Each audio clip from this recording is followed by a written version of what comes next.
Have you ever noticed that purchasing a home isn't just about the location of the property itself, nor even about the amount of facilities that you're getting? Yep, it's more than that. Choosing a home is most likely once in a lifetime experience for most people, where there are certain things that people don't actually notice before choosing the desired unit, which then leads to future regrets on not choosing another unit instead. Yep, after deciding that this property is right one for you, since the location is right, the facilities are good, developer is okay.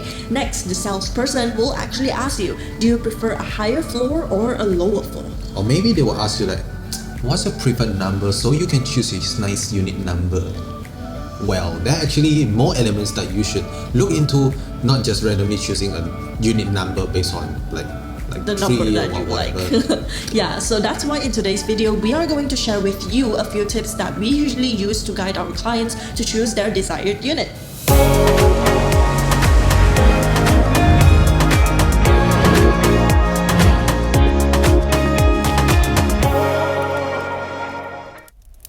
What's up and welcome to VC, my name is Vincent. And I'm Chloe. So before we begin with the first tip into choosing your desired unit, you should first make sure that you are familiar with the property facts itself. So whether it is regarding on the location or the concept of it or the developer or even the price. Yes, we won't be talking about those things today, but today's tips will be mainly on how to choose your desired unit. The first tip that we would like to share is choosing the unit orientation of your property. Now, choosing the right unit orientation for your property is very important consideration when purchasing property due to the impact that has on the amount of sunlight your unit receives throughout the day. This can also cause an impact on the temperature inside your home as well. Usually, we would recommend clients to choose units that are facing the east to receive more sunlight in the morning, which is not that hot compared to the afternoon sun. It can help you to warm up your home and also provide a bright and energetic morning to start your day. Yeah, on the other hand, if your unit is facing the west, your home will get more sunlight in the afternoon and evening. Make it more hotter, I guess, probably more that you're gonna turn on the air conditioning. Well, there are some people who will not even consider a unit facing the west, but personally, we have lived in a unit facing the west. It's not that bad actually, especially if you have curtains for your windows and also the technology of tinted windows. Yeah, plus you may think that this is a big deal, but if you're someone that works throughout the whole day and you're not home during the afternoon and evening, you already skip the phase that is hot. Well, Yeah, these are the things that you can consider while choosing the unit orientation. Unless you already have gotten a feng shui master, then you could directly choose your unit according to those recommendations instead. Yeah, since we are talking about the orientation, let's dive into the next point, which is the view of your unit. This is something we can't avoid because whenever we ask for a unit, right, we will ask what view is it facing. No one wants a view that directly facing to the building next door or even your neighbor next to the block. Well, that's why choosing your view is important too. In general, there are two types of view. One is the man-made view, which are city views, while the other is natural views like mountains, sea views, anything related to the color green and blue of nature. Yeah, many people love views that facing the mountain or sea as they love the idea of waking up with a beautiful natural view, or even thought of working for the whole long day, coming home with a nice view in the balcony. Yep, personally, we love city views. City lights, night views, they're all very pretty, especially during a special occasion or any holiday celebrations. You could see fireworks from your unit too. Yeah, while choosing your view, something that many people tend to neglect is noticing the future development that is going to happen in this area.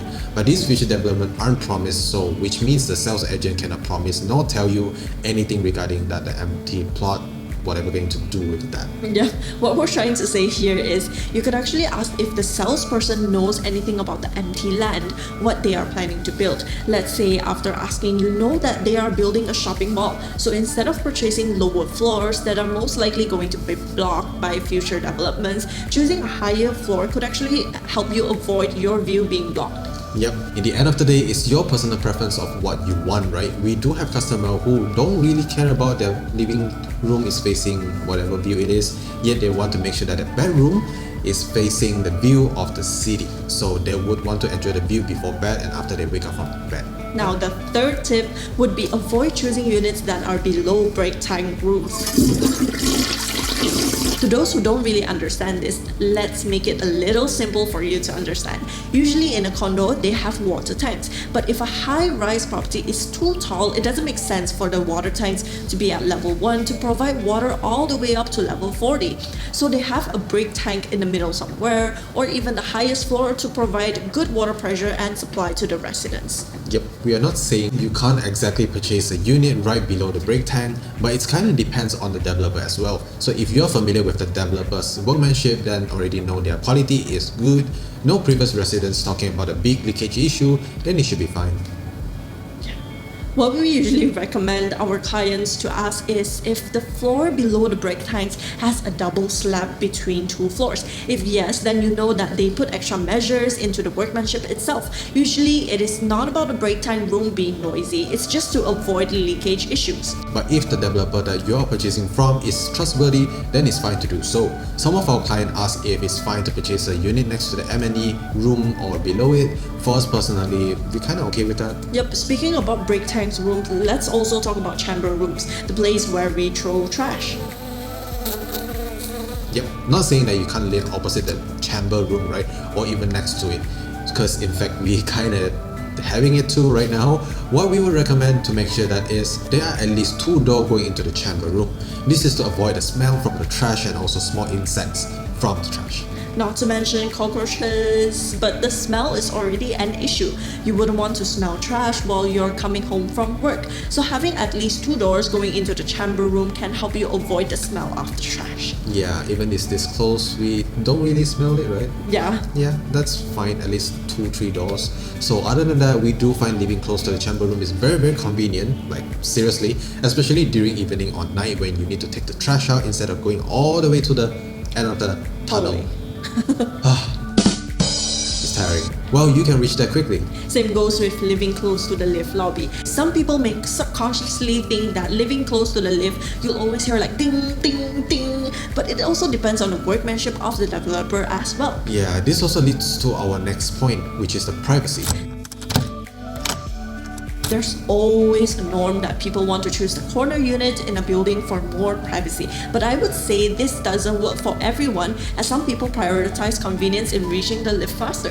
Yeah, we can't also deny that the corner units do provide the most privacy among other units, because when your neighbors are going home, they don't pass by your units as often. Yet corner units are usually sold in more premium price, or maybe the unit itself is larger, therefore it's placed at the corner. Yep, another thing that you could consider when you're looking into your desired unit based on privacy is to make sure that the main door of your unit is not directly facing to your neighbors. Yeah, you don't want to open your main door directly looking to your neighbor's house, right? And that's kind of awkward and lack of privacy for you and them. So choosing a unit that is the door is not directly facing to your neighbor's door, that's the point. Yep, the 6th point would be to avoid choosing the highest floor. We do understand the premium of this era where the highest floor is the most expensive one since the view is nicer. Yet choosing the highest floor also comes with some disadvantages too compared to the rest. For example, your unit will be hotter compared to the other levels below. That's because your unit is closest to the sun. Yeah, because nothing's blocking you above, right? So other than that, it works the same way as avoiding choosing the unit below the break tank level, because some properties do have sky facility, so it's best to make sure that the developer has already taken extra measure into doubling the floor slab to avoid any leakage from the sky facility or even the break tank itself. Now, those are the 6 tips that we would like to share with you all. Now, to put it into a real life situation, let's look at this floor layout. This is a newly launched property at Bukit Jalil, Kuala Lumpur, so we'll take it as an example. Now, placing our first and second recommendation, which is the orientation and view, we would personally choose the one that facing the west because we do enjoy facing the sunset and we don't mind the evening sun too, because we do have curtains and also tinted window, and the view from this direction is the city view. This is what we want. Yeah, exactly. Our 3rd tip is to avoid choosing units that are below the break time rooms. In this case, the break time room is on level 13A, so we'll choose a higher floor, let's say level 30.